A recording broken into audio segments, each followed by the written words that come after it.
Hi, I'm Denise Vasquez, founder of the Disabled Photographer Project and How Accessible is Accessible series, and welcome to Zion National Park.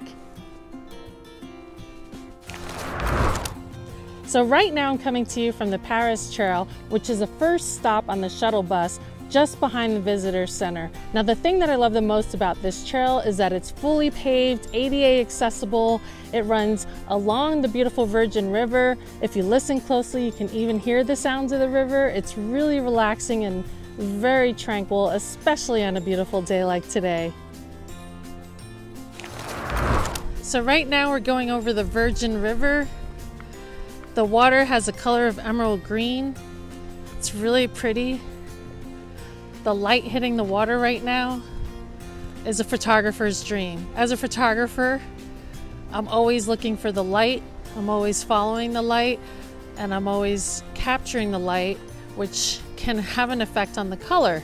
So when you look at my photos and you say, wow, those colors look really beautiful, it's actually because I'm watching the light constantly as it changes, as clouds roll in, as storms roll in, and it has this beautiful effect on the color, like the river below.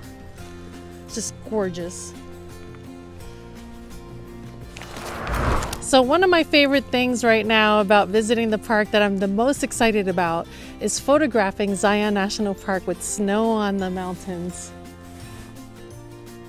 Isn't it breathtaking?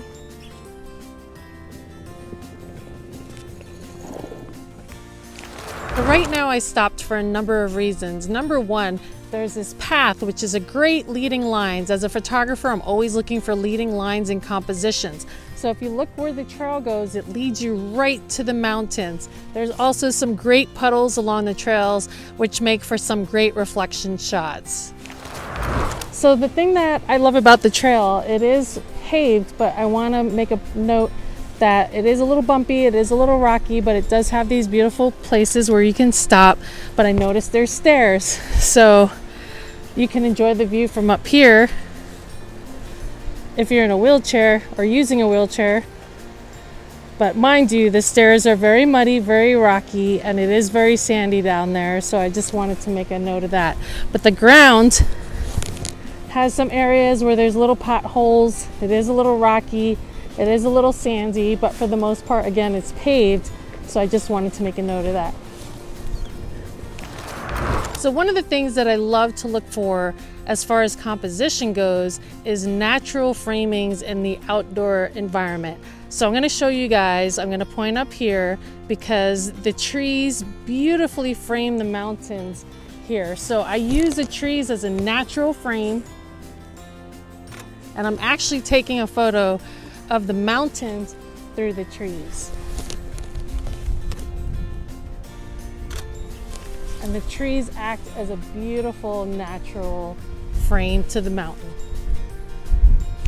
Nice thing about being out in nature is that sometimes you get lucky, especially around sunset or sunrise, and that's the best time to see wildlife. But when you do see wildlife, be sure to keep a distance of at least 150 feet. Don't approach wildlife, just to be safe, and enjoy nature. Now, if you're a disabled photographer like me, or if you're just disabled, I wanted to give you a friendly reminder about the Access Pass. Now, if you don't know what the Access Pass is, you can read all about it on my blog. I wrote a whole blog about it. But to make a long story short, basically the Access Pass gives you free entry for life to any national park, not just Zion National Park, all along the United States. It also gives you discounts, it gives you free entry to some of the national forests, and a lot more. Now, if you don't know about the Veterans Pass, there's also a Veterans Pass. Be sure to visit the National Park Service website, and don't forget your Access Pass for free entry. If you guys notice, I switch cameras, and I always travel with two cameras with two different lenses. This is my 80D, and this one has my 24-70 f2.8 Sigma DG art lens. My other camera is my Canon 60 Mark II, and that has my 70-300 L series lens. Now, the reason I travel with two cameras and two lenses is because sometimes I want to zoom in on the deer and wildlife, or get really detailed textures with my telephoto zoom lens. And then sometimes I want to go wider and get shots like, if you look down below, you'll see the river flowing, you'll see the trees, you'll see the beautiful landscape, the mountains, the blue sky.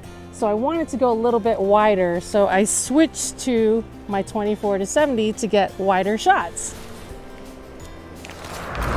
So I know not everybody has two cameras, but I know a lot of photographers out there have at least two lenses, right? You have the wide angle lens and the telephoto lens. So it's always good to bring both lenses with you. I've made that mistake where I'm just gonna travel with one lens and then I leave the other lens home and then I totally regret it. So now I travel with two cameras and at least three lenses so that I'm prepared and ready to get these wide angle shots, especially when the light's changing really fast. Like right now, the sun's going down, the light's changing really fast. So sometimes I don't have time to try to change the lenses to get that shot that I want. I end up losing the light. So I always have, two cameras ready. It's just easier for me to have the two cameras ready rather than trying to, change a lens really fast and risk dropping a lens. So that's my tip for today. So not only does Zion National Park have this beautiful paved trail, but it also has accessible campsites like the one that I'm sitting on right now. They've got this beautiful picnic table, a fire pit, a place to pull in your vehicle. It's just off the accessible trail. It has a beautiful view behind me and it's right along the river, so you can hear the river flowing. It's really relaxing. What more can you ask for? Don't forget to bring your water bottle and stay hydrated, especially when you're at elevations like this, when you're outdoors in the sun all day, and when you're doing long hikes. You want to bring your water bottle and have extra water in case the fountains around the park for some reason aren't accessible to where you are. Always stay hydrated. So this trail typically takes about 2 hours if you're walking at a normal pace. Now, if you're a photographer like me who's disabled, that means this trail is going to take about 3 to 4 hours. I like to stop, I like to take my time, I like to meditate, I like to be mindful and take in my environment before I even take my shots. So give yourself at least 3 to 4 hours if you plan on doing the entire trail. And if you just want to do a small portion of it and just relax and take in your environment, take in the view, do some photography, that's cool too. Thank you so much for supporting the Disabled Photographer Project and How Accessible is Accessible series. Now, if you'd like to make a contribution and help support research and costs and travel, you can do so by hitting that donate button in my blog on my website at www.denisevasquezphotography.com. To keep up with what we're doing at the Disabled Photographer Project, you can follow us on Instagram at Disabled Photographer Project. And I appreciate your love and support. And I'm Denise Vasquez signing off, and we'll see you at the next stop.